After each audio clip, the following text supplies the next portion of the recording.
change. De plus en plus, l'on parle des changements climatiques, du développement durable, de l'économie verte. Aujourd'hui, Afrique Environnement Plus s'est intéressé à ces questions, notamment la question de l'économie verte. Nous allons en parler avec M. Didier Mavwezela, qui est l'initiateur du forum Green Business. Nous sommes à Kinshasa, capitale de la République démocratique du Congo. Cette ville a abrité du 27 au 30 octobre courant la conférence des ministres de la CEAC sur le fonds pour l'économie verte, et M. Didier Mavwezela était aussi invité à cette conférence. Bonjour M. Didier Mavwezela. Bonjour. Vous vous présentez? Comme vous l'avez dit, je suis donc Didier Mavwezela, président de la chambre consulaire de Pointe-Noire. Notre chambre s'est engagée dans le combat pour le développement et la promotion de l'économie verte au niveau de la sous-région, d'abord au niveau de notre pays et de la sous-région. Et c'est à ce titre que je me retrouve ici à Kinshasa, parce qu'il faut savoir que lors de la première édition de notre forum, le forum avait émis une recommandation, c'était celle de créer un fonds vert en Afrique centrale. Et aujourd'hui, je pense que le chemin parcouru nous a permis aujourd'hui d'assister donc à la décision prise par les ministres pour la création de ce fonds.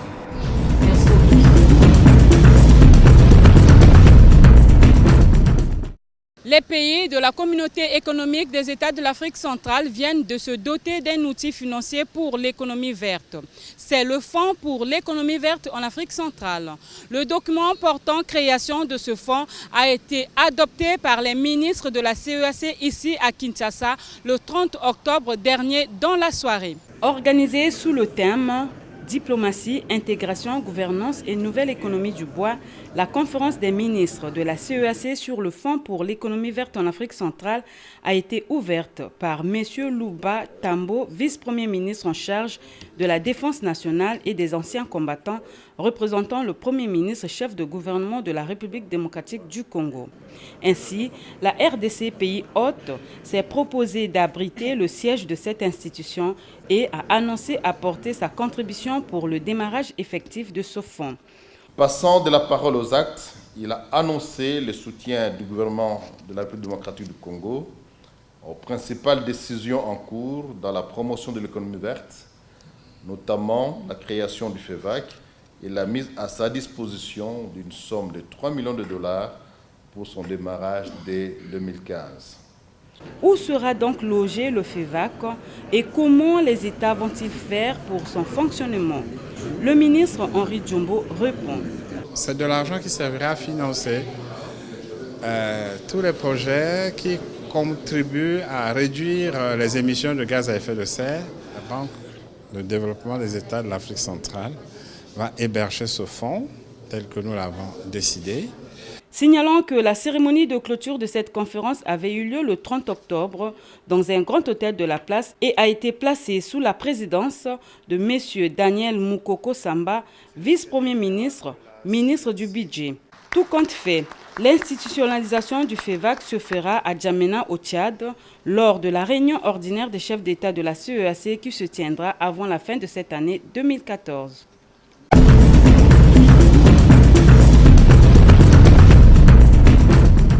Alors, M. Didier Mavwezela, vous venez de prendre part à la conférence des ministres de la CEAC sur le Fonds pour l'économie verte. Qu'est-ce que cela vous fait? Bon, disons que pour nous avions la charge de porter la voix du secteur privé d'Afrique centrale et nous avions donc eu cet honneur de faire une déclaration lors de la conférence des ministres. Je pense plus que c'est plus une responsabilité qu'un honneur parce que nous devions veiller à ce que toutes les décisions qui ont été prises soient mises en œuvre et puis en plus prendre la décision ce n'est pas une fin en soi. Nous devions aussi travailler à ce que le fonds qui va être créé trouve en face des projets à financer pour que le fonds ne soit pas dormant.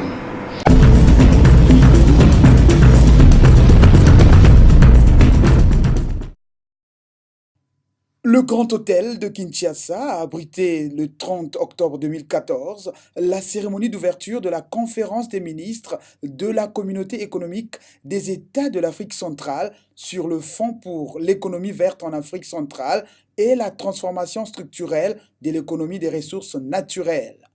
Cette conférence, qui s'est tenue sous le thème « Diplomatie, intégration, gouvernance et nouvelle économie du bois », était placée sous la houlette du vice-premier ministre de la Défense et des anciens combattants de la République démocratique du Congo, Alexandre Luba Tambo, représentant le premier ministre de la RDC, Matata Mponyo. Plusieurs communications ont marqué cette cérémonie d'ouverture, dont celle du Congolais Sylvestre Didier Mamvouenzela, président du réseau des entreprises d'Afrique centrale pour l'économie verte. Président de la Chambre de commerce, d'industrie, d'agriculture et des métiers de Pointe-Noire, initiateur du Forum international de Pointe-Noire sur le Green Business. Il présente ici son réseau. Le réseau des entreprises d'Afrique centrale pour l'économie verte est heureux de porter la voix du secteur privé d'Afrique centrale à cette conférence, puisqu'il est né à la faveur du Forum international sur l'économie verte de Pointe-Noire au Congo, pour développer l'économie verte en Afrique centrale. La conférence permanente des chambres consulaires africaines et francophones, présente sur 27 pays dont 24 africains, partage le même sentiment puisqu'elle porte depuis quelque temps, à travers la zone Afrique centrale, la thématique de l'économie verte et développe en la matière une action forte de plaidoyer. La conférence a mené à l'échelon de notre sous-région une étude auprès des entreprises ressortissantes des chambres consulaires et dont l'objet était d'accroître auprès des pouvoirs publics, des partenaires techniques et financiers de l'aide au développement, mais également des entreprises, la connaissance des opportunités représentées par le segment de l'économie verte. À l'issue de cette étude, qui est consultable sur son site Internet, les chambres consulaires ont pris position et se sont engagés en faveur du développement de l'économie verte. C'est ce qui explique que la conférence soit particulièrement heureuse d'apporter sa pierre à l'édifice de ces assises dont l'objet vise à examiner et s'approprier le projet de décision portant création du fonds ainsi que du fonds pour l'économie verte en Afrique centrale par les ministres de la Communauté économique des États de l'Afrique centrale, que nous appelons de nos vœux. C'est en réalité un véritable plaidoyer que Sylvestre Didier Mamvouenzela a dressé. Les pouvoirs publics au niveau national et sous-régional ont tous souligné le rôle du secteur privé dans le verdissement de nos systèmes économiques. Les reconnaissances officielles du Forum international sur le Green Business de Pointe-Noire au Congo et du réseau des entreprises d'Afrique centrale pour l'économie verte invite à une plus grande intégration des secteurs publics et privés dans le domaine de l'économie verte. Cet appel devrait se concrétiser afin que l'économie verte ne soit pas une utopie, a-t-il indiqué. Mesdames et messieurs, les pouvoirs publics au niveau national et sous-régional ont tous souligné le rôle du secteur privé dans le verdissement de nos systèmes économiques. Les reconnaissances officielles du Forum international sur le Green Business de Pointe-Noire au Congo et du réseau des entreprises d'Afrique centrale pour l'économie verte invitent à une plus grande intégration des secteurs publics et privés dans le domaine de l'économie verte. L'adoption par la Communauté économique des États de l'Afrique centrale du programme d'appui pour le développement de l'économie verte en Afrique centrale et du Fonds vert dont vous débattrez ce jour et que nous soutenons incite les acteurs économiques à s'engager plus activement dans l'économie verte. Malheureusement, à l'heure où je vous parle, la visibilité de ces initiatives reste encore limitée. Trop peu d'entrepreneurs mesurent le potentiel économique d'une économie décarbonée. De manière générale, les actions prises en faveur d'une transition économique verte n'ont pas encore réussi à pénétrer le terrain de l'économie réelle. L'économie verte en Afrique centrale, à défaut d'être un état de fait aujourd'hui, doit être pensée comme une réalité pour demain. La convergence de l'engagement de tous les acteurs s'avère indispensable pour que les initiatives politiques trouvent une application réelle et que les efforts des agents économiques puissent être valorisés économiquement. Signalant que les ministres de la CEAC en charge des forêts, de l'intégration et des finances présents à cette conférence ont adopté le document portant création du Fonds pour l'économie verte en Afrique centrale et la transformation structurelle du système de l'économie des ressources naturelles. En tant qu'organisation intermédiaire, nous avons un rôle clé à jouer pour permettre aux opérateurs économiques de se saisir des enjeux de l'économie verte et au pouvoir public de s'adapter aux besoins exprimés du secteur privé. Nous prenons donc acte de notre responsabilité et vous assurons de notre détermination à travailler de concert avec la CEAC pour le développement de l'économie verte. Cette conférence a été précédée des travaux d'experts qui ont eu lieu du 27 au 29 octobre dernier.